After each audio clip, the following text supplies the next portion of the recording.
Hello, তো এইগুলোই দেখতে পাচ্ছ তোমরা। আজকে বানিয়েছিলাম ঘরেতে গরম গরম সিঙ্গারা। আর কী দিয়ে বানিয়েছিলাম বলো তো এই অফ সিজনে? ফুলকপি দিয়ে। ফুলকপির সিঙ্গারা খেতেও কেমন ভালো লাগে বলো তো। চলো তাহলে তোমাদের সাথে ছোট্ট করে রেসিপিটা শেয়ার করে নিই। প্রথমে আমি এখানে নিয়ে নিয়েছিলাম 250 গ্রাম ময়দা। তো 250 গ্রাম ময়দায় কতগুলো সিঙ্গারা হয় আমি তোমাদের লাস্টে বলবো। তো নিয়ে নিয়েছিলাম 1 চামচের মতন জোয়ান, আর দিয়ে দিয়েছিলাম অল্প একটু চিনি, আর দিয়ে দিলাম পরিমাণ মতো নুন।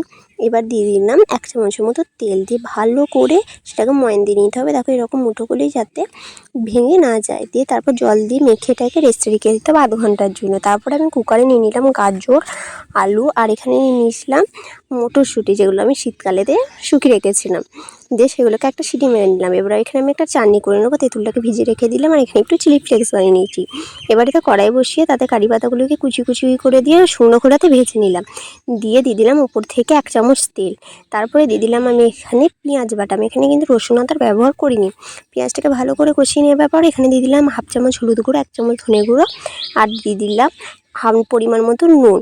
দিয়ে ভালো করে নেড়ে চেড়ে কষিয়ে নিয়ে দিয়ে দিলাম সেই সেদ্ধ করে রাখা আলু, গাজর আর মটরশুঁটি। দিয়ে উপর থেকে মেথি পাতা দিয়ে ছড়িয়ে নিলাম। তারপরে দিয়ে দিলাম উপর থেকে একটু বাদাম, দিয়ে ভালো করে সেটাকে নেড়ে চেড়ে নিলাম।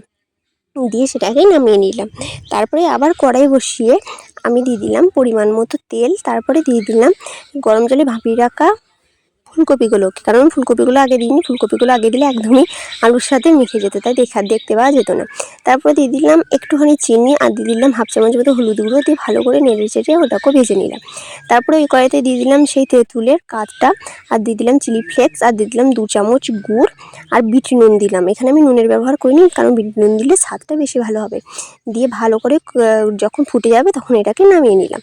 তারপরেই দেখো আমাদের এখানে পুরটা একদম ঠান্ডা হয়ে গেছে। এবার আমরা ময়দাটাকে লেচির আকারে লম্বা লম্বা করে বেলে নেবো, কিন্তু গোল বেলেবো না, একদমই লম্বা লম্বা করে বেলে নেবো, আর পাতলা করে দিয়ে ছুরি দিয়ে এরকম করে কেটে দেবো মাঝে বরাবর।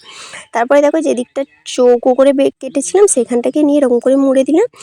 দিয়ে ভালো করে জল দিয়ে আটকে নিলাম। তারপরে দিয়ে দেবো পুরটাকে বেশি ঠেসে দিলেও হবে না, কারণ তাহলে কিন্তু ফেটে যেতে পারে। তারপরে দেখো জল লাগিয়ে ঠিক এইরকম করে মুড়ে দিলাম। আশা করছি তোমরা বুঝতে পারছো আমি কেমন করে বানিয়েছি। আর দেখো আমাদের সিঙ্গারা একদম রেডি হয়ে গেল।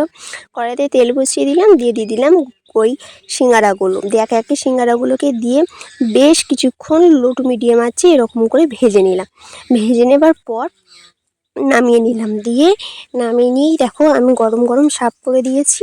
আর বলো তো 250 মধ্যে কতগুলো সিঙ্গারা বানিয়েছি? মোট হয়েছিল 28টা সিঙ্গারা। আর খেতেও কিছু হয়েছিল দুধ। তোমরা অবশ্যই বানিয়ে দেখতে পারো।